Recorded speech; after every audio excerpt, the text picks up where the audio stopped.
Sud Radio, les vraies voix qui font bouger la France, 19h-20h, les vraies voix de l'emploi. Jérôme Laverny. Le travail, c'est la santé. Travailleuses, travailleurs. Parce que nous vivons plus longtemps, il nous faudra travailler plus longtemps et partir à la retraite plus tard. Il y a des gens qui travaillent ici. Le pouvoir d'achat, c'est d'abord le travail. C'est la rémunération, c'est le salaire qui tombe chaque mois. Nous allons faire du bon travail ensemble. Qui vous permet de payer votre loyer, vos dettes, votre alimentation. Et voilà le travail. Paraîtrait qu'il y en a qui arrivent en avance le matin. C'est inadmissible. Mais qu'est-ce qu'il y a au-dessus du droit du travail? Je vous rappelle notre devise, travailler moins pour gagner plus. Bienvenue dans les vraies voix de l'emploi. On est ravis de vous retrouver avec Philippe David. On est ensemble jusqu'à 20h. Au sommaire de cette émission, l'apprentissage a battu un nouveau record 2022.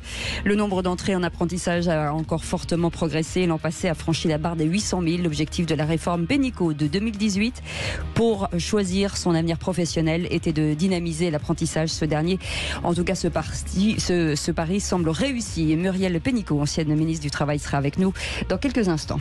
L'université Clariane va ouvrir très bientôt ses portes avec à la clé 3000 formations en perspective dans 4 académies différentes et notamment dans les métiers du soin et de la santé, de l'hospitalité et des services. Nadège Plou, DRH de Clariane France, sera en notre compagnie. Bonjour. Bonjour. Et Génération Saint-Gobain, créée en 2020, Génération Saint-Gobain forme aujourd'hui sur plusieurs sites en France, Paris, Lyon, Toulouse, les futurs collaborateurs qui intégreront les grandes filiales du groupe en France et à l'international. Pour en parler, Valérie Dab est avec nous, déléguée à l'emploi et aux mutations économiques et directrice du CFA Saint-Gobain. Et enfin, bonjour. Comme on est en période de Tour de France, on parlera du régional de l'étape avec le campus Fiducial, puisque je le rappelle, par déontologie, Sud Radio fait partie du groupe Fiducial. Cette toute nouvelle école propose de former les collaborateurs actuels débutants ou talents en quête de reconversion au métier de la comptabilité pour exercer partout sur le territoire. Les objectifs, on les verra avec Nicolas Leroy, directeur du recrutement du groupe Fiducial. Bonsoir. On vous souhaite la bienvenue, c'est les vraies voix de l'emploi jusqu'à 20h. Les vraies voix Sud Radio. Et les vraies voix de l'emploi n'existeraient pas sans notre expert absolu, Jérôme Laverny. Jérôme, bonjour. Bonjour Cécile, bonjour Philippe. Bienvenue en tout cas, spécial CFA, apprentissage. Voilà, on se rend compte aujourd'hui que les entreprises en tout cas débordent d'idées à cet endroit. Oui, c'est une émission fondamentale et indispensable, comme toutes les émissions. En réalité, c'est enfoncer une porte ouverte que de rappeler un truc pareil. C'est une banalité sans fond qui n'intéresse pas Rémi André visiblement, qui n'a pas relevé la conjonction climatique des CFA d'un côté et des entreprises de l'autre, qui ont donné ce phénomène très intéressant et particulièrement impulsé par la loi Choisir son avenir professionnel mise en place par Muriel Pénicaud de ces CFA d'entreprise. Alors, il faut décrypter à l'adresse pourquoi c'est important pour nos jeunes auditeurs et leurs parents sans doute, qui peut-être au moment de choisir une orientation le font de façon unilatérale et se bornent parfois à obtenir une inscription au sein d'un centre d'apprentis lorsque on peut varier les plaisirs. Et varier les plaisirs, c'est parfois se pencher sur ces CFA précisément qui ont été mis en place par les entreprises. À la clé, de nombreux avantages. Il faut le rappeler aussi. La possibilité de bénéficier d'une formation gratuite, et c'est pas rien. D'une formation rémunérée, ça n'est pas rien non plus par les temps qui courent. Et puis de mettre un pied au sein d'une entreprise, et je dirais bien volontiers qu'avec les CFA d'entreprise, on ne met pas un pied, mais on met 2 pieds. Parce que si une entreprise prend le soin et la peine d'investir, car c'est un investissement au sein d'une entreprise, c'est bien volontiers pour réaliser un engagement au long cours. C'est aussi bénéficier d'un ciblage dans le contenu pédagogique, car les entreprises ne sont pas là pour faire de fioritures. Il faut réellement des apprentissages et des enseignements et des compétences qui correspondent au terrain, avec une mobilisation, et ça n'est pas rien, des collaborateurs au sein d'une entreprise. Bref, il y a tout à gagner dans cette perspective des CFA d'entreprise auxquelles nous nous intéressons ce soir. Voilà, vous avez tout dit. Merci. On arrête. Muriel Pénicaud est avec nous, ancienne ministre du Travail, ex-directrice générale du groupe Danone. Vous avez publié le 17 mai dernier un ouvrage qui s'appelle Engagé. Madame la ministre, merci d'être avec nous. On va revenir sur cette loi de 2018 pour choisir son avenir professionnel. Le constat finalement, c'était quoi? C'était de dire que tous ces jeunes aujourd'hui allaient véritablement vers des voies de garage sans issue possible? Alors, en 2018, quand on a commencé avec les partenaires sociaux, avec les régions, avec les CFA, l'idée était la suivante. Premièrement, on avait depuis très longtemps un chômage de masse des jeunes ahurissant en France, 22% de taux de chômage encore en 2018. Or, tous les pays en Europe qui avaient un chômage de masse, des jeunes bas, ils avaient un apprentissage fort et réciproquement. Donc moi j'ai emmené les partenaires sociaux et les régions en Suisse. On parle toujours de l'Allemagne. Le Suisse, le modèle est encore un peu plus poussé. Ils parlent français en plus pour une partie, donc c'est plus simple. Ils parlent français et surtout c'est un pays où 65% des jeunes passent par l'apprentissage. C'est-à-dire, tous les grands patrons sont passés par l'apprentissage. Donc le côté, rappelez-vous, en 2018, l'apprentissage c'était vraiment pour ceux qui ratent. Oui, il y avait une circulaire de l'Éducation nationale qui notait les profs de collège et si les jeunes allaient en enseignement général, ils étaient bien notés. S'ils allaient en enseignement technologique, moins bien. Enseignement professionnel, moins bien. Apprentissage, c'était apprentissage ou redoublement. Ça n'est qu'il y a 5 ans. Donc on avait un besoin d'un choc juridique, mais on a besoin d'un choc des mentalités. Et donc notre combat numéro 1, c'était le chômage des jeunes. En même temps, on n'avait pas autant de pénurie de main-d'œuvre qu'aujourd'hui, mais il y avait déjà des secteurs où on n'arrivait pas. Hein. Les fameux soudeurs, d'ailleurs Naval Group a fait tout de suite un CFA de soudeurs sous-marins à Cherbourg, un super CFA. Il y avait déjà des tensions dans certains domaines. Donc l'idée, c'était de relier les deux. Et ça marchait très bien, puisque, évidemment, compte tenu de tous les freins qu'on a levés dans la loi, qui étaient nombreux, non seulement l'apprentissage a explosé, si j'ose dire, on est passé de 320 000 à maintenant 837 000 jeunes, on est passé de 1000 à 2500 CFA, mais à l'époque, il n'y avait qu'une dizaine de CFA d'entreprises, parce que honnêtement, c'était quasiment impossible juridiquement à faire, et ça n'était accepté que dans des cas très très très précis où vraiment l'offre de formation classique ne marche pas. Aujourd'hui, il y en a beaucoup plus, il y en a 115. Et surtout, ce que j'ai vu, et on va certainement en parler, moi j'ai vu que c'était un terreau d'innovation. Alors c'est d'autant plus important aujourd'hui qu'on est en pleine transition écologique. Oui. Métier, Saint-Gobain connaît très bien. On l'a bien noté, je crois. Voilà. Et donc, les métiers sont en évolution. Oui. La population vieillit et donc les sujets du soin, de la santé, de l'accompagnement sont encore plus importants qu'avant. L'intelligence artificielle va bousculer énormément de métiers, dont la finance, dont le juridique, dont les journalistes, dont les chercheurs. Donc, en plus, l'intérêt d'un CFA d'entreprise, pour moi, c'est qu'évidemment, il colle par définition de très près aux évolutions des métiers. Les CFA de branche aussi, et ça ne veut pas dire que les autres CFA le font pas. Et c'est plus facile en immersion. En immersion, c'est plus facile. Donc, je pense que les raisons pour lesquelles on l'a fait, c'est d'abord combattre le chômage des jeunes et on a divisé par 2 le chômage des jeunes en France, grâce à l'apprentissage, chiffres connus par l'INSEE, etc. Et deuxièmement, c'était d'avoir une meilleure qualité de formation par une compréhension plus fine et plus réelle des métiers.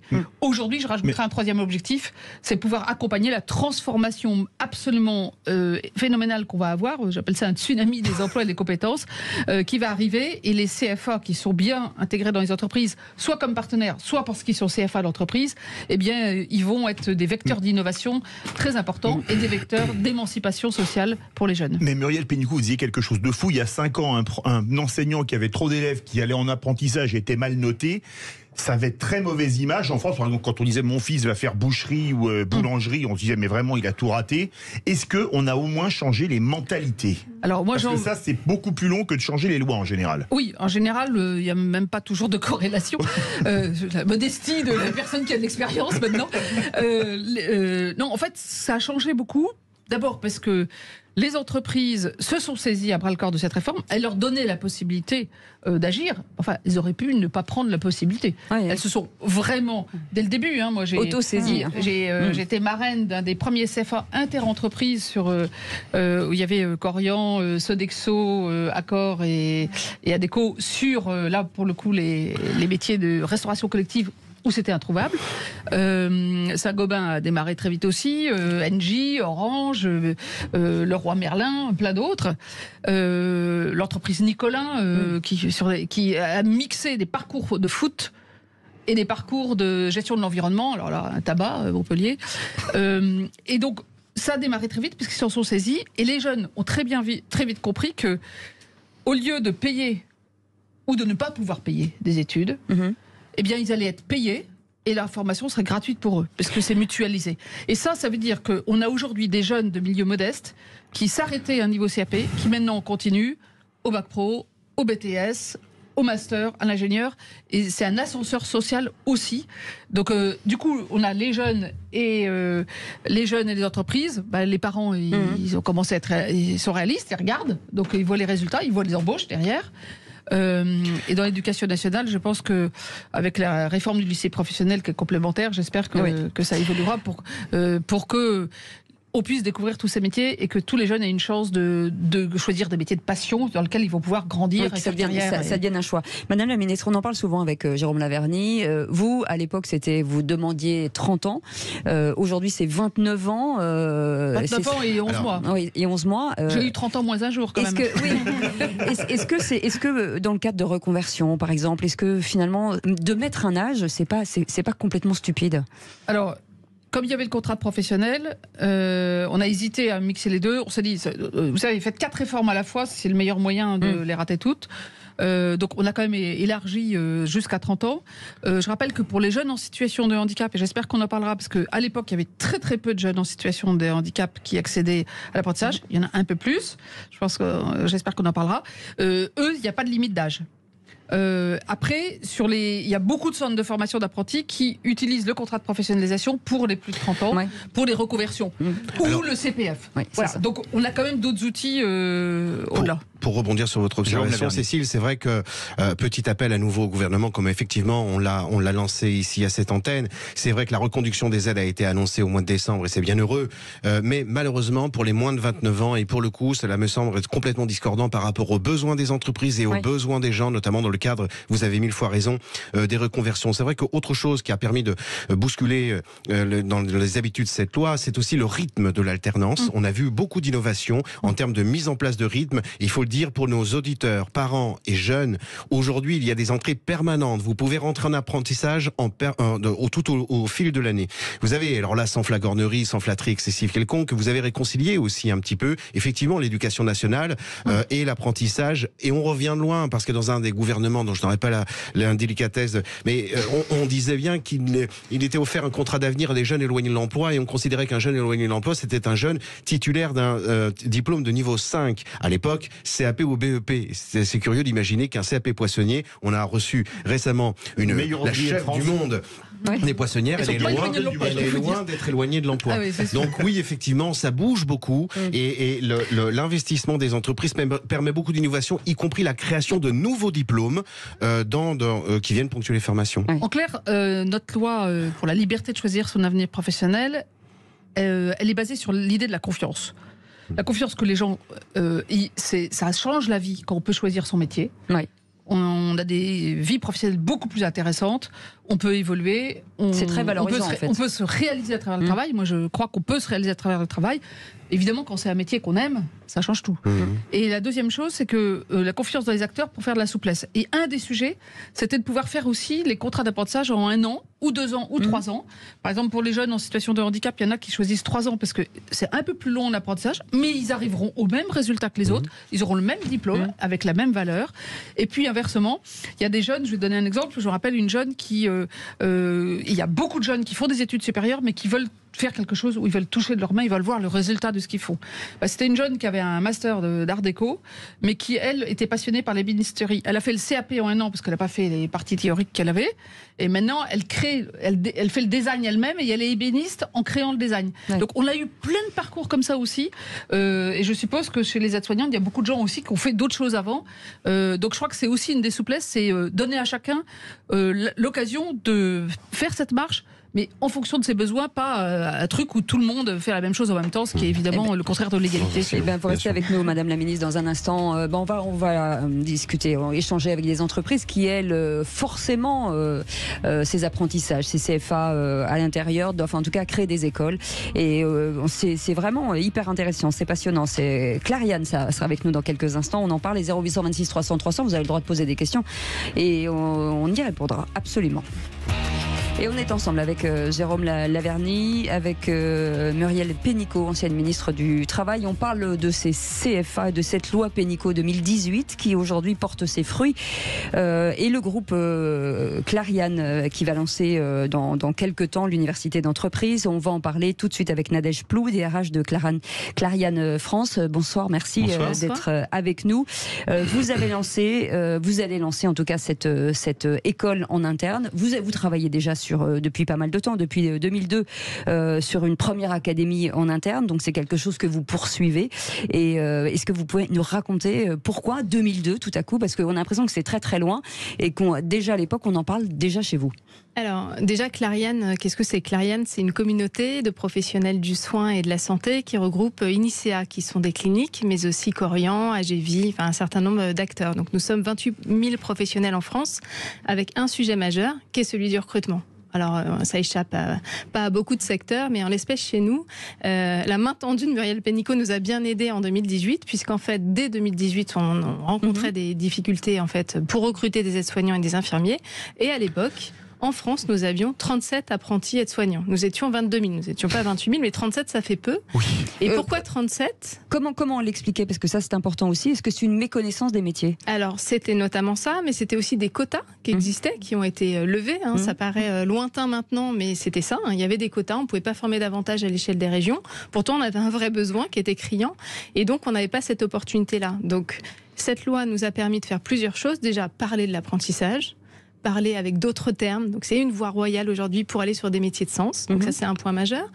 Le deuxième sujet a été de pouvoir intégrer un CFA d'entreprise. Donc, on a créé, c'était notre deuxième en fait. On avait déjà, et je pourrais en parler juste après, déjà créé un CFA sur les métiers des chefs, avec d'ailleurs d'autres acteurs que je salue, Accor, Sodexo, Adecco. À l'époque, on n'était pas tout seul. Et donc, on a été les premiers, vous étiez marraine à l'époque des CFA à se mettre en place. Et donc, fort de cette première initiative, on a créé un CFA. Et nous sommes passés, grâce à ce CFA, de 37 personnes formées à 700. Et donc, 340 qui sont aujourd'hui formées par le CFA. Un CFA hors les murs, comme on appelle. Et vous avez 3 académies, le soin, les managers et l'hospitalité. Oui, alors ça c'est le futur. Ça, nous aurons 3 académies. Oui, alors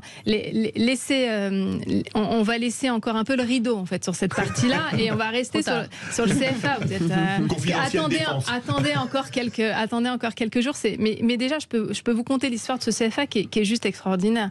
C'est-à-dire qu'on a réussi à mettre autour de la table un certain nombre d'acteurs qui jusqu'à présent se rencontraient pas partout sur le territoire pour créer. Quel type d'acteurs, parce que c'est important qu'on comprenne. Des écoles qui n'étaient pas CFA, qui sont passées UFA. Donc nous, on est CFA et donc on a travaillé avec eux. Ils sont devenus UFA, donc 15 IFAS, Institut de formation d'aides-soignants, et 7 instituts de formation d'infirmiers, puisqu'on a commencé par les aides-soignants. Le but clair chez nous, c'est de former la moitié de notre besoin. Donc, bien sûr, former des jeunes, vous avez raison, mais aussi former des moins jeunes, parce qu'on a la chance aujourd'hui d'attirer des personnes qui ont des situations de handicap, visibles ou invisibles. Et c'est de plus en plus vrai, en fait. Et donc, fort de ce qu'on a réussi à faire avec le CFA des chefs, on a 50% des personnes qui nous rejoignent qui ont un handicap sur les métiers de cuisinier. Et donc, il y a des histoires à raconter, mais on pourrait rester là jusqu'à 10h ce soir. On a des personnes qui étaient militaires, infirmiers militaires en reconversion professionnelle, aujourd'hui qui est chef chez nous. Et je pense que si on lui avait pas ouvert cette voie, peut-être qu'il serait jamais devenu chef. On lui a simplifié la vie et on l'a formé dans un collectif de travail où il s'est plu et on l'a gardé durablement. Mais comment le faire savoir ? Parce que c'est ça le problème aussi, Jérôme Laverny, on parle toujours de ce tronc commun, de se dire que quand vous sortez de l'école et vous cherchez dans un métier, comment découvrir tous ces CFA ? C'est quoi ? Il faut faire de l'immersion dans l'entreprise ? C'est quoi ? C'est aux entreprises justement de communiquer beaucoup ? Déjà, ça commence très jeune en fait, donc dans les collèges. Et pour ça, nous avons 400 sites en France et les directions de sites, nos managers sont dans les collèges tout le temps pour parler de leur métier, expliquer ce que sont les métiers d'aide-soignant, d'infirmier. Enfin, il faut le faire valoir très tôt en fait. Ça, c'est l'étape 1. Et puis ensuite, effectivement, de pouvoir, dans le cadre de tous les forums qui existent, il y a plein de forums en France, de pouvoir faire du recrutement et expliquer notre CFA. Madame la ministre. Il y a une seule clause de la loi de 2018 qui n'est pas encore en œuvre. Tout ce qui est sur les CFA, ça a été immédiat et toutes les entreprises. Par contre, il est prévu dans la loi de 2018 que tous les jeunes de la 5e à la 1re, chaque année, auront 2 semaines, 54 heures de découverte des métiers. Donc faire venir un CFA, voir un jeune ou une jeune qui a 25 ans qui est passionné par son métier, faire des forums métiers tous les ans. C'est-à-dire 5 millions de jeunes chaque année qui vont aller découvrir des métiers. Parce que la plupart des jeunes en moyenne, on l'a calculé, justement, ça dépend des régions et des rectorats. Donc moi j'ai un appel au peuple des parents, des entreprises et des enseignants. Allez voir vos rectorats et les régions, c'est eux qui sont chargés de le mettre en œuvre. Et il y a eu quelques petites expérimentations, c'est encore très modeste. Parce qu'il faut savoir qu'en moyenne, un jeune, il connaît entre 10 et 15 métiers. Et encore connaître. C'est ses parents et les amis des parents, et encore si les métiers sont expliqués. Donc, en fait, il y a des milliers de métiers. Il y a forcément des métiers qui pourraient passionner les jeunes, mais il n'y a aucune raison qu'ils le sachent. Et là, il y a une machine de guerre qui doit se mettre en place.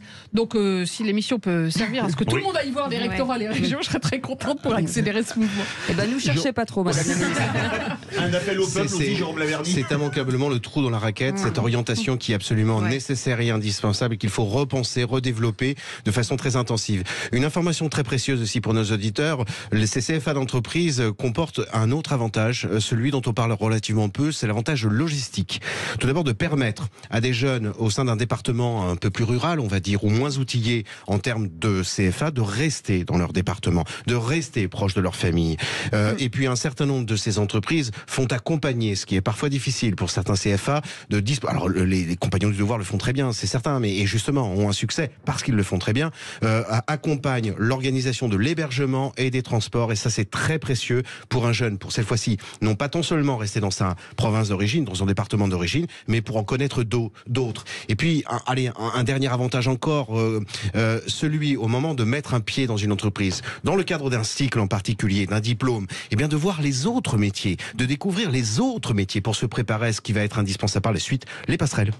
Et dans un instant, après les métiers du soin, c'était Clariane France, et Génération Saint-Gobain. Alors voilà, c'est pareil, on cherche, on apprend, on prend des apprentis qui deviendront des collaborateurs de l'entreprise, des filiales de Saint-Gobain. On en parle dans quelques instants.